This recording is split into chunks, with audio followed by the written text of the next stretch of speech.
Before I get started, I want to say that I believe in trust. Because trust is a good way to connect to myself and you guys. And it's also a good way to establish a relationship. Hence, my slide. Keep staring, you'll see a dragon. Trust me. You folks see a dragon? You sure you're not squinting enough? Like use your hands as like a telescope. Sure, keep looking. I want everybody to pay attention, so don't blink. Look at my right palm. Okay? So I'm gonna move my palm around, so you keep staring at it. And then once I move it to this side of the room, I'm gonna move it down. Okay? I'm gonna move it back up. So this is where it gets important. 1, 2, 3. Now you see the dragon? So the bottom right. Magic. Told you gotta keep staring. So now that you have my trust and attention, today we're gonna dive into the world of storytelling, the art of storytelling. And there's so many ways to storytell, but particularly storytelling through our projects and through our works is a little bit different when we are in that world, in that aspect. This is me growing up. I was a badass. See that little silver goatee right there? I remember myself walking in the elementary hallways and with the light beaming on my teeth. You look at it for too long, you might get blind. But also because I was a sweet tooth, so I ate a lot of sugar, a lot of chocolate. So if you want your little brothers or sisters or nieces and nephews to stop eating candy, just show them this video. But growing up as a kid, I loved learning through education, through reading, but I also love learning through more the traditional aspect, storytelling. My mom was probably one of the best storytellers I listened to growing up. She would have me sit in her carpet floor, living room floor, as she was sitting in her brown chair, telling me her stories about her motherland and her childhood experiences. She would go something like this. In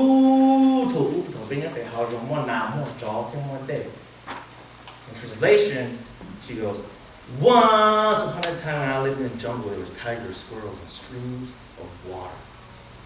She was such a good storyteller that it had me at the edge of my seat, eyes wide open, because she extended once upon a time. She gave me words like tigers, squirrels, streams of water.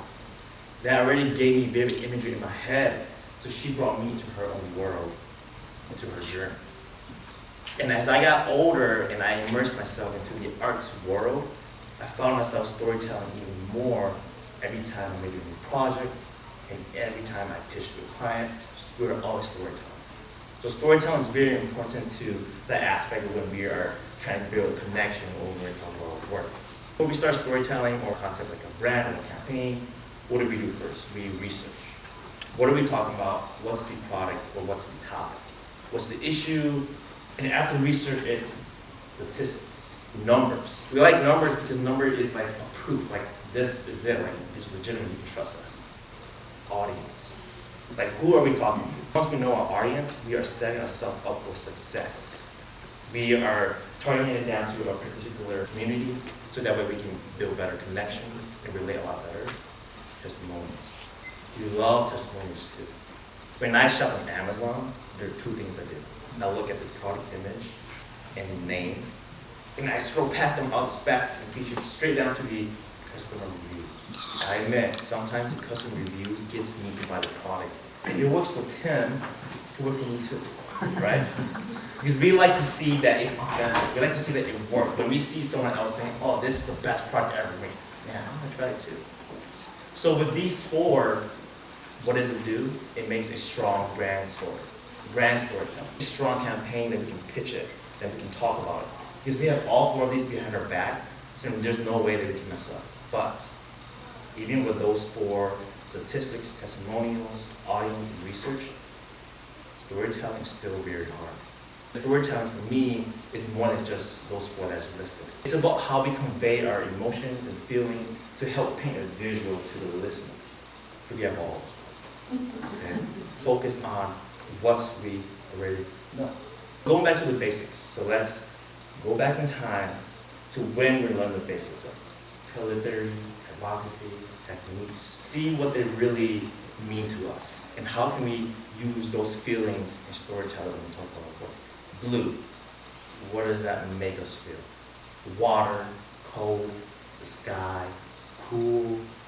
Which is why brands like LinkedIn, Facebook use blue because they're innovative, they are leaders in the digital world. Red, blood, violence, aggression, passion, which is like brands like Red Bull is red for aggression and intense.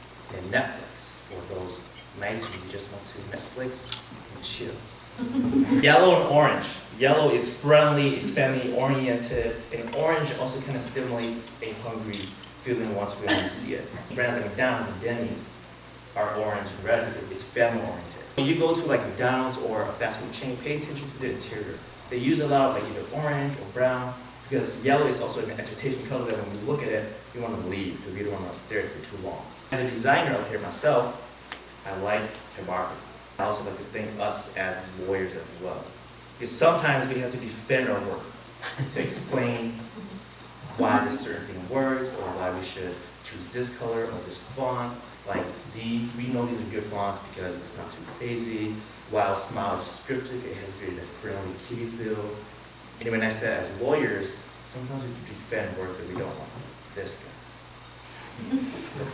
Oh yeah, it's cool because it has little cuts and textures inside the font. Sometimes we do have to defend our work and talk about it in a way where it's more convincing. Techniques. Stippling. We do a certain texture to convey a certain emotion or a certain feeling that gives the visual a little bit more of a lift. And we know why a stroke is skinny, maybe because we want to be expressive, or it's thicker because we want to be bold and more aggressive. Because we know these little things about color, fonts, and techniques, and what it makes us feel, I think that's what makes a strong storytelling. If that makes us feel a certain way, talk about that, and then position that into what you're going to be talking about in the works. So these are just a few things that we learn as arts and visual creators. Like, we know these basic stuff. Use what we already know. Like this painting by Picasso. And I guarantee that everyone in this room, if I gave everyone a chance to talk about this art piece, everybody will have a different perspective. We all see things differently. We all have different stories. We all have different lives. So no one's ever really going to say the same thing. I remember in art class, my art professor would have all of us sit in a half circle and pin our artwork up on the wall. Everyone else will critique the work, but the artist himself cannot speak. Some students go, "Bert, I love the blue. I love the different shades of blue. I love these strokes. It's so thin. It's so expressive, especially with black and white." I was sitting there. I was thinking to myself, man, you are really deep. I just want to draw mountains and stream of water. He interpreted it in a way where it almost convinced me too, like, wait, maybe your story is right and mine is not. Sometimes they view it so differently, and for me, I'm like, yeah, I think I like your version better than mine. This picture. Somebody can say, man, she's beautiful, she's so diverse, so colorful, and happy. Another person can say, I think that's just a cover-up. I think she's sad. She doesn't want people to know that she's at a dark place. Why? Because of her posture, the way she's leaning a little bit, she's covering up just to show a happy face. Storytelling is such a powerful tool that it can change people's perspective, especially in art. I want everybody to bring the listener or the viewer into their world, into their journey. And the best way to do that is through storytelling. People remember a story better than techniques. But what is storytelling? Storytelling is the interactive art of using words and actions to reveal the elements and images of a story, encouraging the listener's imagination. Summarizing it, we have a big piece of paper with the visuals, and our words is just a secondary element that helps elevate that, that helps you understand it, so you're in the same world with me. This was a project that I rebranded for Reds, which is a drink, and I'm a big family guy. Not the cartoon, but I love family gatherings, social gatherings, especially camping. When we're doing a bonfire like last night, cooking up some s'mores, eating, telling stories and laughing, making fun of each other. But then also I want to have like a children, hence the woodcut texturing, because I love the outdoors. It reminds me of the outdoors and family gathering. The prominent colors of blue, red, and green because it correlates with the fruits. It makes me feel like, oh, this is a fruity drink. And the black and white illustrations feels like a family. We are in black and white because we are straightforward and front, or positive. I did something that I love doing a lot, and I find it to be very effective. Storytell first, and then transition to your techniques. I didn't just dive right into, oh, I did this texture and illustration, I think it's cool. No, I gave you guys a story. I'm a big family guy. I love camping, bonfires. Hence the woodcut texture. As a listener, you already, oh, so that's why you did work. It reminds you of the author, okay, I get it, I'm on board. Big problem in colors, because it colors its fruits, the black and white family, the black and white illustrations. Once you storytell and then you transition to techniques, not only are you bringing them to your world, but you're already helping answer some questions that they already may have.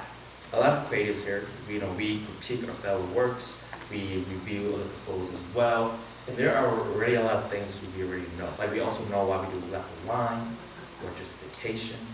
We also know why we do the quotation marks outside of the justification box, because it looks elegant, it looks really nice and simple in an editorial or in a magazine. We know those basic stuff, we know those techniques, because we've learned it and we see it all the time. But what we don't know is the why. Why is there a cat shooting a laser? People around the world are bad at recycling. We think we're doing it right, but half of us are doing it wrong too. So how do we effectively educate people how to, recycle correctly and understand the recycling process? So we think about people nowadays, they have phones and they love animal videos, like cats, dogs, pet videos. So let's give a black plate with cat eyes. But how do we grab their attention? Let's give a prominent laser. So a black plate with cat eyes shooting lasers. And we wanted to pop a little bit more to it, especially this day and age. So let's just give it some textures in the back, it's very nice, and put it in the busiest place possible, the subway, where we see thousands of people walking by, throwing things away. Every time I talk about my technique, I always correlate it with a story and a reason. That way it makes it more compelling and convincing. Just like the feline overlord, black plastics don't play well with lasers. In fact, they absorb the laser light used for sorting, leaving workers at the recycling facility to do it by hand. Don't recycle the black plastic plates and utensils. There are many ways to talk about storytelling. And this is broken into 3 simple steps. Time. Time isn't just a number or a date. It could be a holiday, it could be afternoon, it could be a morning, it could be Christmas, it could be Easter. Location. Where are we? Are we in a bus? Are we in a bathroom? Are we in an office? A room? Visual words. What's happening? Describe it. What's going on? Is there a fire? Let's also use it in an example. Okay? I woke up late to my bus stop. I remember running back to my mom's room. I was so scared to tell her that I missed the bus. But then let's add in the time, location, and some visuals, make it a little bit more compelling. I woke up 10 minutes late to my bus stop. I remember running in a field full of dandelions back to my mom's room. I was so scared to tell her that I missed my school bus. What time was it? 10 minutes. Okay, 10 minutes you for sure could really miss your bus. Where were you running at? In a field full of dandelions. We've all seen movies and scenes where people are slow motion running in the dandelions, with music in the background, love happening. So we've all seen something like that. So right when I say field of dandelions, we've already implemented that in our head. When I say bus, it's not just any bus, it's a school bus. When we see that big car with the big yellow color and the black stripes, we either think, okay, elementary, high school, middle school. So we all see a school bus. We all know what it looks like. It automatically already puts us, okay, he's probably either one of those time zones. So it allows the audience to also paint their own memories. So that's how powerful it is to make sure that you have a time, a location, and some visual words. You bring them to your world at the same time, they're also printing and imagining their own way of how this is all coming together as well. Storytelling through comics. This is just a shirt, cool shirt with a logo and a tag. But let's say that the logo is a sun with water, so it reminds me of the outdoors, hiking and whatnot, fishing. But it's kind of boring, it's just a shirt on the white background. How do I compose the image so it tells a better picture? Let's add a map. Yeah, I think a map kind of does it. Okay, maybe he likes traveling, but what does a map do? I don't know, let's also just put it in the compass. Okay, a compass is there. Maybe you are going on a journey, a voyage, or a hiking. But when I say voyage, let's add a portrait, where you get a measured distance. Okay, so this is getting big, it's a real deal. I want it to feel a little bit more authentic and more outdoorsy. So let's go with a wooden back texture. Just to kind of set the scene, the mood. So there's also a lot of times in the portfolio where we see a page, a full page of just visuals. And one we just talk about it, we just talk about the work, or we talk about the shirt, and forget everything else. What I like to do is I like to make sure everything works together. Instead of just saying, yeah, the shirt with the logo, the tag, you remind me of this and this. Let's craft a story around that by tying that back into maybe some of your personal experience. I love hiking. I love going voyaging. So I think it's always safe to have a compass and carrying around a map. Because whenever you get lost, you have the map to know where you are. And it may be a protractor. So you kind of measure the distances and how far I travel. Wherever you're talking about yourself, you're doing for a client, and you know that client values certain things, you put those values into that particular technique. I know that you guys love red, but for me, I think red resonates. Love, passion, hence the red you see here, the amount of red I'm using, and this kind of texture. If you can sell a story with techniques, with ideas in 2 minutes, I think you can grab someone's attention. We all don't have that long of attention span. And we don't want to be storytelling forever because we might be like, yeah, that guy talks a lot. Or you get bored and you get sleepy. If we were to recap the first one, the 3 steps of storytelling: time, location, and visual words. Paint that picture. Bring them into our world, okay, as visual creators ourselves. Then lastly, storytell first, then transitioning that into techniques. Whether that's your story, your work, or your client's work, their values, bring those into the techniques that you've chosen. Thank you.